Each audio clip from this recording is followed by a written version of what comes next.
大家好，我们都知道一个人的成功、失败与否，跟小环境、跟大环境都是息息相关的。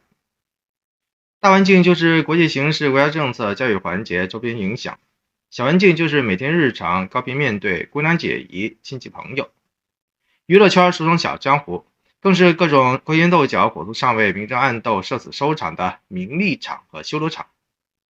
看得见的棒杀，看不见的捧杀，一切都是万千吃瓜群众们的茶余甜点和下饭良品。然而呢，寒凉总在随风后，悲喜只有一心知。所有当事人真实的喜怒哀乐，注定都是别人家看不见、听不见的。真爱赵丽颖的您会知道她的真正的欢喜吗？铁粉王一博的您又知道她的真正的担忧吗？